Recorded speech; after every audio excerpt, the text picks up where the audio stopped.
Bom dia, pessoal, tudo bem com vocês? Eu sou a professora Natália de Cristo Teixeira e na aula de hoje nós vamos aprender sobre o princípio fundamental da contagem para alunos de nono ano. Então vamos lá. Mas afinal, o que é isso de princípio fundamental da contagem? O princípio fundamental da contagem nada mais é do que uma técnica para que você calcule a quantidade de possibilidades de um evento que tem ali algumas condições, algumas possibilidades, algumas restrições distintas, certo? A fórmula que nós vamos usar vai ser n vezes m. Isso é claro, de acordo com o caso. Nós vamos iniciar do básico, vamos avançando. A qualquer momento, caso vocês tenham dúvida, vocês podem interromper a aula para fazer os seus questionamentos, tudo bem? Eu vou avançando aos pouquinhos aqui, nós vamos conversando. Prestem bastante atenção, porque o princípio fundamental da contagem é algo que vocês podem usar no seu dia a dia, assim, com muita frequência. Vocês vão usar com certeza esse conteúdo. Quando nós começarmos a trabalhar com ele, com certeza vocês vão se lembrar de já ter visto alguma situação parecida ou mesmo vivenciado. Tudo bem? Vamos lá, então. Então, vamos de exemplo. Nesse exemplo, nós vamos ver de quantas formas diferentes eu posso combinar 2 calças e 3 camisetas? Então, vamos lá. Nós vamos usar um método conhecido como árvore de possibilidades, onde eu coloco uma possibilidade e eu vou estar ligando esta primeira possibilidade nas demais por meio de setas, que seriam os galhos da árvore, sabe? Então, vamos lá. Aqui eu escolhi uma calça e nomeei ela como calça número 1. Depois, eu nomeei as camisetas como camiseta 1, camiseta 2 e camiseta 3. Em seguida, eu faço as conexões. Então, com a calça 1, eu posso usar ela com a camiseta 1, com a camiseta 2 ou com a camiseta 3. Entenderam? Sim, professora. Em seguida, que bom que vocês entenderam. Em seguida, eu vou colocar a segunda calça para a gente fazer os conectivos com as camisetas também, da mesma forma. Ó, então, eu ligo a calça na camiseta 1, na camiseta 2 e na camiseta 3. Ficando desta forma. Agora, o número de possibilidades será a quantidade de galhos da árvore que eu tenho, essas setas que ligam a calça na camiseta. Então, vamos contar comigo. 1, 2, 3, 4, 5, 6. Ou seja, tendo 2 calças e 3 camisetas, eu consigo formar 6 possibilidades de conjunto de roupa.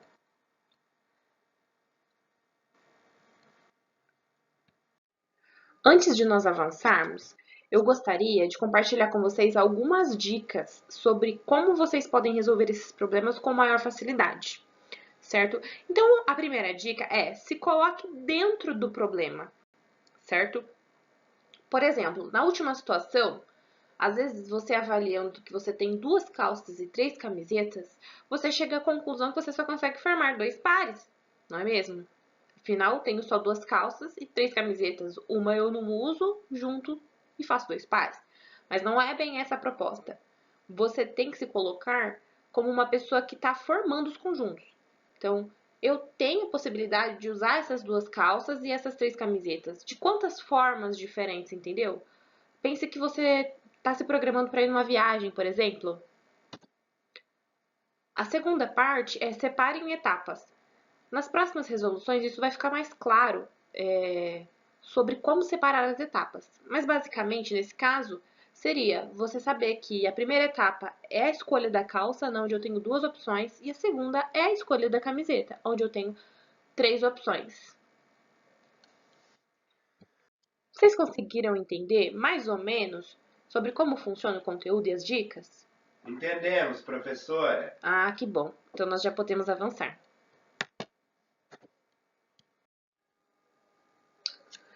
Então, vamos lá, pessoal. Vamos resolver uma questão para fixar melhor. Dispondo de 5 garfos e de 5 facas, quantos pares podemos formar? Certo? Primeiramente, eu coloquei um lembrete aqui para ajudar a gente a lembrar que nós temos que se colocar dentro do problema e organizar por etapas também, certo? Não se esqueçam disso, é muito importante. Então, aqui, eu quero formar pares. Logo, eu coloquei aqui 2 risquinhos que vão representar ali o primeiro e o segundo, a primeira e a segunda posição, né? E eles devem ser multiplicados. Então, eu tenho 5 opções de garfos. Na primeira casinha, eu vou colocar com o número de opções que eu tenho, 5. E eu tenho 5 opções de facas também. Esse número é que eu devo preencher ali na segunda casinha. Agora ficou fácil, né? É só somar 5 vezes 5 e você vai ter o total de possibilidades disponíveis. 5 vezes 5, 25. Bem fácil, né, pessoal? Sim, professora. Vamos para a próxima, então. Vamos lá para mais uma questão. Quantos são os números naturais de 3 algarismos? Então, ali mesmo no enunciado já falam que são 3 algarismos. Logo, eu tenho 3 posições para preencher, né? E as suas quantidades de possibilidade. Esses são os números naturais. Mas para a primeira posição, o zero conta? Não, né? Se eu colocar o zero ali na frente, ele não vai ser um número 0,90, 0,35, certo? Logo para a primeira casa, me restam 9 possibilidades. Mas já para a segunda casa, ali sim o zero pode ocupar. Logo para a segunda casa, eu tenho 10 possibilidades. E assim também para a terceira casa. Agora é só fazer a conta. 9 vezes 10, 90. 90 vezes 10, 900. Então, eu tenho 900 possibilidades de números naturais de 3 algarismos. Agora tá ficando mais fácil de pegar, né? Esse que nós vamos fazer agora é um pouquinho mais difícil. Dispondo dos dígitos 3, 6, 7, 8 e 9, quantos são os números naturais pares de 4 algarismos distintos? Esse aqui tem algumas restrições, então vamos lá. Eu já deixei aqui 4 casas, né? Pois no enunciado falam que são 4 algarismos, então nós temos que descobrir as possibilidades, né, desses 5 números naturais ali, quantas possibilidades que eles podem ocupar em cada posição.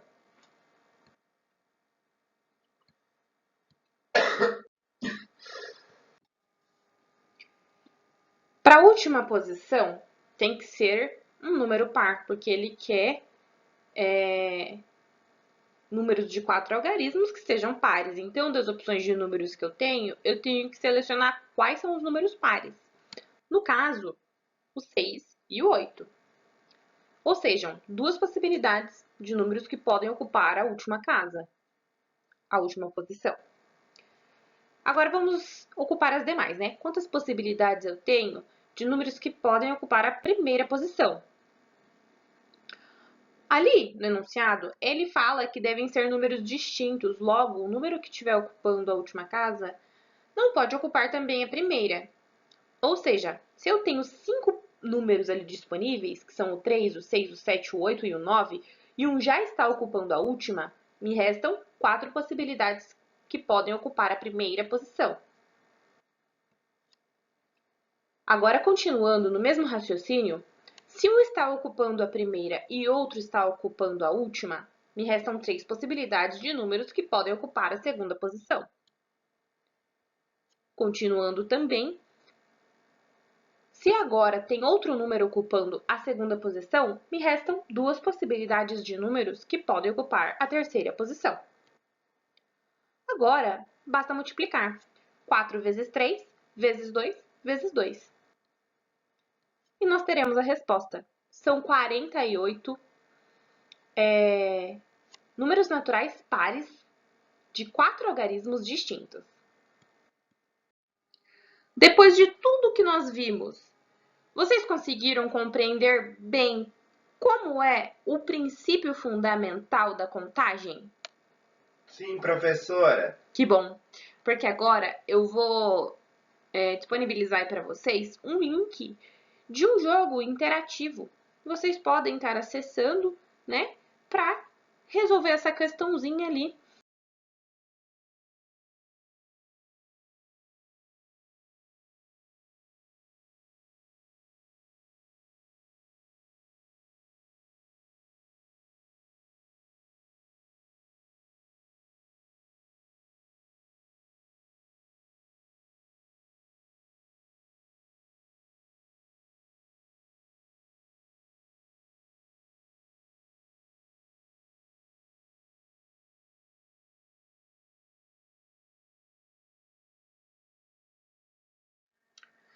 Eu também vou encaminhar para vocês 10 exercícios para que vocês resolvam ou tentem resolver. Caso vocês não consigam, anotem suas dúvidas e tragam para a próxima aula para que eu possa esclarecer aqui junto com vocês.